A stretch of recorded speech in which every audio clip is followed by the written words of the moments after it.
I'm Dominic Priori, guest host tonight of Art Fein Poker Party. Tonight's special edition is a debate to determine who is the greater Jerry Lee Lewis fan, Rudi Protrudi of the Fuzztones and this show's host, Art Fein. Now this all started when I was down at Farmer's Market and I was just talking to Art and said, I know somebody who might be a little bit more of a Jerry Lee Lewis fan than you. And he got pretty pissed. So our debaters have brought materials and each will be allowed a 2-minute opening statement. Rudi? Well, I was into Jerry Lee from the time I was about 12 years old. I saw a shindig one night, and I saw this guy come on, and he had bleached blonde hair, and I was only 12, so he looked like he was ancient to me. And he started playing, and next thing I know, he was kicking the piano stool, and he was going crazy, and all his hair was falling in his face. The English act's on at the time, and he obliterated all of them. And I said, oh man, this is it, this is a real thing. And I started collecting Jerry Lee albums from that point on. And the more that I got to know about him, and the more that I heard, the more I wanted. And pretty much became obsessed from the point of being 12 years old till how old I am now. And I still am totally obsessed with Jerry Lee. I have every album that he ever did. I started playing guitar when I was 12, but I bought a piano about 5 years ago, and I've been trying my hardest to learn how to play piano like Jerry Lee. I've seen him at least 20 times, met him, actually hung out with him, arm wrestled him, sat in his hotel suite while he took all night long doing 2 women. I have loads of Jerry Lee stories, but... well, how does your obsession best play itself out then? I tend to annoy most people that I'm around by forcing Jerry Lee Lewis records on them. I'll play all of his country stuff. I love his country just as much as his rock and roll. I think he's the greatest country singer that ever lived. I never heard anyone put so much emotion into a song. And I think he's the best piano player. I think for his style, I think he's definitely the best rock and roll singer. And he's just the best. Yeah. Okay, Art, how about you? Well, I appreciate Mr. Protrudi's sentiments about liking Mr. Lewis, and I think they're very fine indeed. Of course, he did mention that he has every Jerry Lee Lewis album. Would you hand me that one, please? But he didn't have... This one? Yeah. But he doesn't have the album that I put together for Rhino in 1986. Reissue. Which is a bunch of old material. That's right, but you missed on my extraordinary liner notes, in which case I got to vent all my feelings about Jerry Lee, so that I would say, as a Jerry Lee Lewis fan, I might be a little better realized than you, because I have actually gotten to say what I want to say. I mean, I've always had these feelings about Jerry Lee, much like yours, but I didn't, you tell your friends, they say, that's nice, you're crazy, and you go on, you know. Right. But I actually got to write them down, and somebody may have read it, which is nice, you know, it's a good thing. But I mean, I predate you, so I've been seeing him for, 7 years longer than you have. I don't know if you've ever gone to Faraday, Louisiana, to his hometown. Oh, you have? Okay, well, forget that. And of course, I hung out at Hernando's Hideaway, actually, waiting for him. I spent all day doing that, waiting for him to come. Yeah. He never came, but the whole entire jukebox in Hernando's Hideaway is nothing but Jerry Lee Lewis songs. And Hernando's is a club in Faraday? Mm-hmm. Okay. Well, it's actually in Nesbitt, Mississippi, but it's right on the border. When did you go to Faraday? About 4 years ago. Yeah, neat. When did you go, Art? I went in 1976 on a cross-country hejira to be at the shrine of my idol, Jerry Lee. So it was a great thrill to get to Faraday, but I didn't do anything interesting like go to Hernando's. But you didn't tell us where this all started out. How did your obsession start, anyways? I saw him on the Steve Allen Show in 1957. Of course, I've changed my age lately, so if I'm 39 now, I must have been 4 then. And yes. He was the wildest thing. I liked Elvis. I saw the end of Elvis because after early '57, Elvis was gone from television, from live appearances. There was no more Elvis to look at. Right.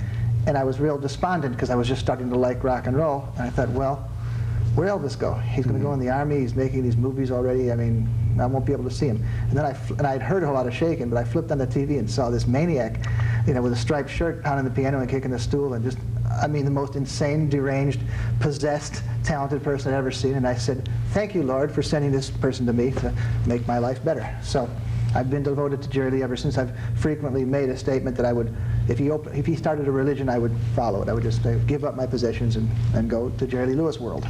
But did you do anything like right after seeing him on Steve Allen? I mean, what happened after that? What entailed your life? Actually, okay, what I did was I had a whole lot of shaking going on already, and I went out and tried to find more Jerry Lee records. So I looked them up in the yellow phono log, and it said Crazy Arms, End of the Road. End of the Road was the side I saw. Was it Crazy Arms? I guess it was. Well, what was it, Rudy? The very Here's your first chance. Because there was one record before Whole Lot of Shakin', and that was. That was Crazy Arms. Yeah, yeah. End of the Road was the flip side. That was the first song he wrote. Yeah, and only song he wrote. So what happened from there? No, he wrote several songs. No. He wrote Lincoln Limousine. He wrote. Lincoln Limousine. Oh boy, Wait a minute. What a heck of a mess. He wrote Rockin' Jerry Lee. He wrote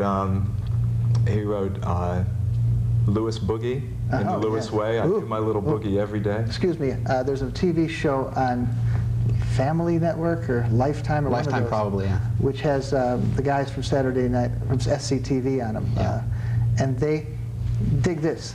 They had the mother, whatever the show was, I can't remember the name of it. The mother of the show. The kid comes home and says, Mom, I got something to tell you. She says, I can't talk to you. She's got on Lewis's Boogie and she's trying to play it on the piano. How weird is that? That's not weird. Jerry Lee is universal. That's the reason why he is the king of rock and roll, in my opinion, is because all the other guys just petered out. Chuck, Bo, Elvis, Little Richard.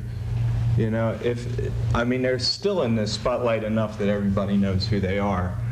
But the way they dress, the kind of music they do, like I love all these guys. The originals are the best in my opinion. But Bo, he does the robot when he plays out. He does 20-minute jam sessions. He, Elvis got fat and died. Little Richard got saved. Chuck Berry is busy videotaping. You know, he doesn't even have his own band. The Killer never stopped. When he got knocked off the throne in England when he married his 13-year-old cousin, he just kept on. He went to playing from $10,000 a night to $300 a night in little smoky dives and never ever stopped, never gave up. And he's still doing that. And what he plays is real, true rock and roll in 1991 when there is no rock and roll, in my opinion. So he's always going to be the king of rock and roll. He said it best last year on a TV interview. He said, I started it all, I'll end it all. He said, I am the best singer and piano player that ever walked this earth. And you know, you might say, well, this is a conceited, a guy who thinks a little bit too much of himself. And you know, that's what I would think too, except for the fact that he's right. He is. I wanted to get back to where your obsession took off from the Steve Allen show and what kind of things you did after you saw that. Well, actually, there was nothing I could do because I couldn't. Actually, I thought Jerry Lee. He had what we've come to call the exploding hair at that time. Exactly. When he put his head down, well, I can't really do it here. Put his head down, this hair just fell forward. And I'd never seen anything like it, and it was the most incredible, crazy thing I'd ever seen. But I couldn't do that with my hair. So I didn't really do anything except just slavishly buy his records. What I would say is that in May '58, when he got married and all the hubbub started and everyone started turning their back on him, I didn't, and I continued to order the Sun records up until about 1960. Every single that came out I would buy. Big Blonde Baby is one, along with Lovin' Up a Storm, was one that Dave Edmunds frequently performs. I think he had the same experience. Well, when was the first time you saw Jerry Lee? Oh, but the first time I saw him was in December of '57 at the Chicago Opera House. Well, who was playing? I mean, what was a bunch of people, you know, Lloyd Price and Sam Cooke and this and that. It was a big review, but I was waiting for Jerry Lee. And as a matter of fact, when he played, I see now kids rush the stage to see somebody, you know, the Bay Right. City Rollers or Depeche Mode. And I think, well, that's pretty stupid. What are you going to do when you get there? Well, I did it. I mean, he started playing, I headed for the front, and then here I am. I'm in the front now. I didn't know why. I was just losing my young mind. His hair fell forward. He had on a satin shirt, and he ripped it off, and he had another white shirt under it. I don't know, why is that good? I mean, David Bowie did it 17 years later by pulling like a dress off, but it didn't thrill me quite as much. You know, that's it. From then on, I was just transfixed with Jerry Lee, and of course, I can't contest anything Rudi just said. The point about Jerry Lee is he has continued firmly with a vision of rock and roll that he's never wavered from. I mean, I try and see Jerry Lee after that. I mean, I'd seen him once in Chicago. That's it. I'm a kid. I can't see him again. He's playing nightclubs that I can't go to. So I didn't see him again until like '68 in Denver. Right. And then he was a country guy, but it was still fine. Well, what about you? When was the first time you saw Jerry Lee? About 1969. I was living in Pennsylvania. That's where I was brought up. And we had an amusement park that was out in the sticks. And the only people that went there were rednecks. And by that time, my hair was as long as it is now, and I was in a rock and roll band. And Jerry was at the top of his country career. And me and a friend of mine, who was half black, decided to go see Jerry Lee Lewis. And we went to this place, and we sat down in this, what it really was a very large barn. And it was just packed with cowboys, hillbillies, and rednecks. And we were told repeatedly before he came on that they were going to kill us when the show was over. I was so much of a fan that I didn't care. I thought it was worth dying to see Jerry once. So we sat there, very scared, but we sat there, and Jerry came out, and he had some of the same people he's still working with. Kenny Lovelace on guitar and fiddle, and Linda Gale, his sister, was singing backups, and Jerry Lee Lewis Jr. was on tambourine. And I was also entertaining the idea that I should be Jerry Lee's guitar player. So my scheme was, after the show, I was going to meet Jerry and tell him that I was the guitarist for him. And of course, it was pretty ridiculous, because at the time I wasn't very good, but when you're a kid, you don't know that, you know. So we watched the whole show. It was entirely country up until the last 3 songs. And he came out and he started playing all his hits, and we would yell between every song. We would yell for different songs. And the hostile audience around us started to realize we were much bigger Jerry Lee fans than they were. So by the end of the show, they actually were shaking our hands, and they let us out of there with our lives. But before I tell you about the end of the show, I have to say something about his shows, because the thing that makes Jerry Lee so great is they're totally spontaneous. And he'd get up there, and he had someone hand him a drink for every song. And he'd sit it on top of his piano. In the middle of the song, he'd gulp it down. And the more he drank, the better he got. And towards the end, he was getting really obnoxious. All these women in their 40s and 50s were coming up with beehives, and they were walking down the aisle between the rows and handing him notes and giving him flowers and giving him underwear. And at this time, you know, he had a pot gut and he was singing country music, and they all wanted him.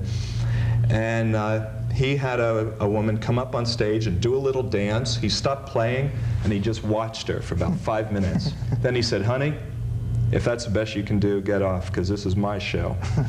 Then he took out his comb. He put the mic down the front of his pants, combed his hair, took the mic, put it over his shoulders, and what he always liked to do is stand up and pull the sides of his pants up so you could get a pretty good look at his bulge. Yeah. And then he'd say, "I am the horse stud." Then he would get on his piano, and then he did some rock and roll. He did a couple of rock and roll songs and absolutely tore the house down, because these country people, you know, when they see Jerry Lee do rock and roll, it's just like when Jerry did the Grand Ole Opry, finally, in the 70s, after his country career.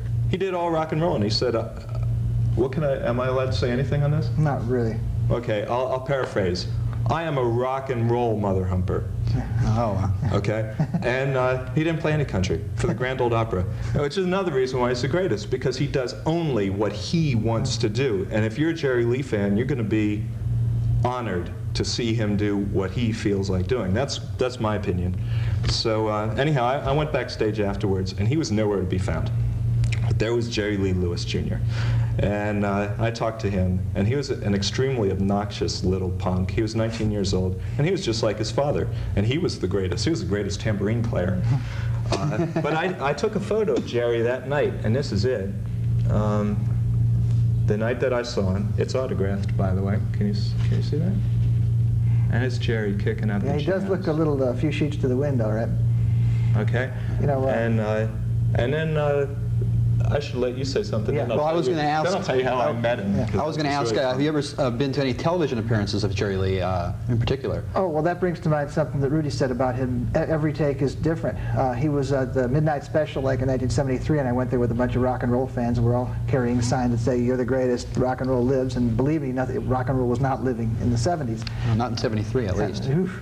And it was so great because he was just smoking a cigar, and every time he'd open up a song, he'd start, that wasn't a good take, take it again. He would do some other amazing thing to start up the song. So it was actually better than seeing whole songs in a sense that he did 12 false starts, each of which was brilliant, you know. It really sticks in my mind how great that was. Also on that tape I made at the Palomino, when I saw him in 1976, I snuck in a tape recorder. He does, I'm sure he said it before, but he does, when you talk about him, a rockin' mother humper, he elaborated on it by saying, "I'm a rockin' mother humper. I was born feet first with a hard on." So I thought that sort of illuminated everything to be said about him. Wow. Okay. Because that story about the Midnight Special is a pretty good one as far as like who was there, who was all at that. I mean, Oh, just the rock and roll fanatics of L.A. I mean, there were about 11 of us. I mean, in the 70s, me and my friends were walking around with our heads down, saying, "Where did it all go? Where did it all go?" So the 70s were not a very good time for us. Where the 80s were fine because the 80s were a perfect bed for the 50s to come back, or the best elements of rock and roll were able to emerge to a welcoming audience in the 80s. Whereas in the 70s, nobody wanted to hear that stuff. And particularly on some tapes I made of people like Jerry Lee in the 70s, I've noticed there's a certain insanity to the audience because the audience is so pent up, they can't get this anywhere else. They go, "Yeah!" You know, like by the 80s, you're going, "Good, this is real good." But in the 70s, it was like, "Thank you for being here," you know. "Oh, this is like my only lifeblood." And I think other people shared my feeling then. well, when you were showing this rock and roll fanaticism, you're at the Midnight Special, and Wolfman Jack is there. What's he saying about all this? Yeah, Wolfman Jack, he doesn't, they don't make, TV people generally don't make distinctions between music. You people are going so crazy, we got... Helen Reddy. Yeah, no, we got some other good, we got, Bobby V coming out a little later. It's like, yeah, and also I think Freddie Cannon's going to, so that's nice. Was it Three Dog Night or something? Yeah, Three Dog Night's coming up. And then, Actually, the show you're talking about, wasn't it the Bee Gees? He did two on there. He hosted one, and they did another with the Bee Gees hosting. No, the Bee Gees weren't big at this time. Weren't you guys screaming for other people? Well, Wolfman Jack came out and said, "You guys like this kind of music, huh?" And so, "What would you like to see?" And we said, "Sonny Burgess, Billy Riley and his Little Green Men." We're naming all these obscure son artists. He said, "Oh, we'll get them." I said, "Okay, great." And then what did he do? He didn't. Yeah, okay. Yeah. Well, do you have any particular Jerry Lee television appearances that are your favorites you'd like to elaborate on? Oh man, almost every one of them. I've seen stuff that I collect video. I really think I have almost everything he's ever done, which is a lot. But all his early stuff is the stuff that really knocks me out. There's shindig appearances where he gets up on the piano and dances with Jackie Wilson. Mm-hmm. There's a clip where him and Neil Sedaka play "Take Me Out to the Ball Game," if you can even possibly imagine this. And Neil's piano is on top of Jerry's, and they're both singing "Take Me Out to the Ball Game." But I saw a pilot. Jerry was going to have his own TV show in the late 60s or early 70s, and they did an hour-long pilot of the Jerry Lee Lewis show, which I don't know anyone else who's ever seen. Have you? No.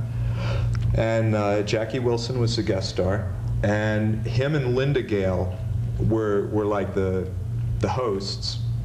And it was a very bizarre show. It starts off with them running around in a field, and then there's a song where Jerry sings a gospel song with a black gospel vocal group. He does rock and roll, he does country. It was an incredible show, but it was never aired. Was he as congenial a host as Johnny Cash was at that time? Did you ever see him host the Midnight Special? believe so. Hosting is not his forte. He's so conceited that all he can really do is talk about himself. You know, in fact, I just read recently that because he's married to his sixth wife and he has a child. Jerry Lee Lewis Jr. died when he was 19. Now he has a son who's probably 1 or 2 years old, I guess, and his name is Jerry Lee Lewis Jr. They are not allowed to listen to anything but Jerry Lee Lewis records in the Lewis household. Well, how about your daughter, Art? I mean, are you It's going to kind raise her of this like way? my I mean, household, actually. Well, I didn't have a son, I had a daughter, so I wasn't going to name her Jerry Lee, but I never had a chance to name my kids Jerry Lee because I didn't have any boys yet. But then again, I was very disappointed that my friend Bill Leibowitz, when he had his kid in 1973, I said, there's your chance, man, Jerry Lee Leibowitz. That's a name that you could remember, you know? Yeah. But he didn't do it. You were going to tell us about meeting Jerry Lee, and I was going to mention something about when I met him at the Midnight Special. He was bugging me about my hair. I had a lot of hair, and he started complaining to me. He said, "Son, I need a haircut, son." And I said, "What do you mean? Well, you're the first long hair I ever saw. I mean, Ellis didn't have long hair. You had this hair, it came down. I mean, I was flipped out. I'm following you." He said, "Well, all right." I said, "So, by the way, when are they going to put out that album live at the Star Club, which is a British and German edition of a concert he did in 1963 or 4. The best live rock and roll album. Best live album ever done. Ever. The wildest to this day. And it's still not out in America. I think Rhino might put it out.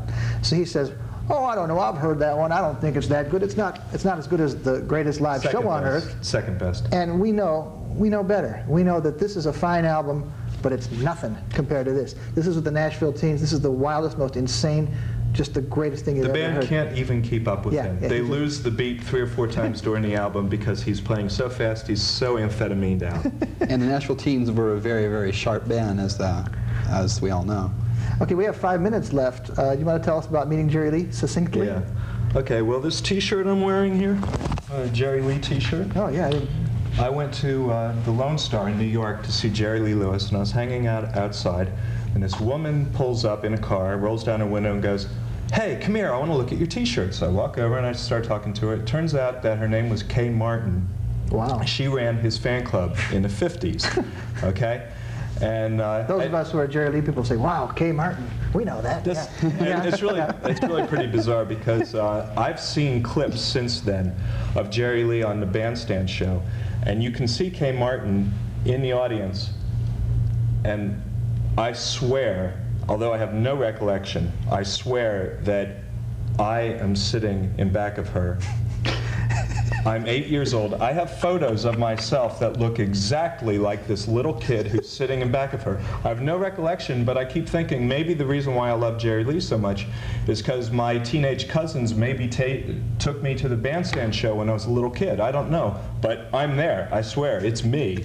I don't remember it, but I have videos of it. This is pretty Well, what gone. about you? I mean, is there any early Well, I'm incarnations not done of with you? mine, Dom. Oh, well, I didn't say how I met him yet. This is an exciting story here. Okay. So when I anyhow, we started talking, and Yeah, 5 minutes. she said, how would you like to meet Jerry Lee? And I said, of course. So I didn't meet him that night, but she took me to the Westbury Music Fair the next week to meet him. He was playing with Fats. And we went to his hotel, and we hung out with him all night long. And this was in his absolute prime of doing drugs. And he was totally amphetamine out and had nothing to do for 2 hours. So in that, when we walked in, he had a table and he had a gun sitting on it. And as we sat down, we noticed that there were bullet holes in the door to his bedroom. And when we got a word in edgewise, because he was reeling, we decided to try to confiscate his gun and we did, and he tore up the whole entire room looking for his gun. His manager came in, punched him in the stomach. You wanted a souvenir gun, or you wanted to get it out of his hands? Well, I was kind of afraid of what he might do with it because he was a little out of control. But anyhow, I have photos of that meeting. He wanted to arm wrestle me, and this is just when he beat me in about 30 seconds. And this was like after he had been in hospital several times. He's very, very strong. I saw him actually pick up a guy who must have been 200 pounds with one arm while he was playing with his left hand. This is me and Jerry. I'm holding a knife to him, and he's holding a gun to me. Can you see that? That's about all we can show the photo. Okay, well, I wanted to get to Art's. Is there any early pictures of you with Jerry Lee? No, there aren't any early pictures, actually. All I've got is, no. My first picture of Jerry Lee was 1976 when I heard he was playing in Evansville, Indiana with Brenda Lee and Alan, a tribute to Elvis. I said, that's a show I want to go to, so I went to Evansville, Indiana, and spent the evening watching Jerry Lee and those guys in different stages. And then I got my photo taken with him. And Jerry was a big fan of Elvis. Big thrill. Well, John Lennon, he was a big fan of Jerry Lee as well. The only thing I could really contribute to this conversation, since you guys are so nuts, is that John Lennon did say many times, and this is a statement that will hold true probably for all time, is that John Lennon's quote is, "A whole lot of shaking going on. It was the greatest rock and roll record ever recorded," and that's going to stand up, I guess. And right? that's about it. Okay. Well, any last closing comments or closing statements from you, Art? No, I just want to say Jerry Lee's the greatest, and I still think I'm the biggest Jerry Lee fan. What about you, Rudy? I'm carrying Jerry Lee Lewis's love child. Well, I can't get that, but okay. Okay, well, thanks once again. This is Little Art's Poker Party, and I'm not sure if we've accomplished what we wanted to do, but I still think you're both nuts, and that's good. Okay. Well, thank you, Dominic, for hosting the show.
She loves to watch. She says I make her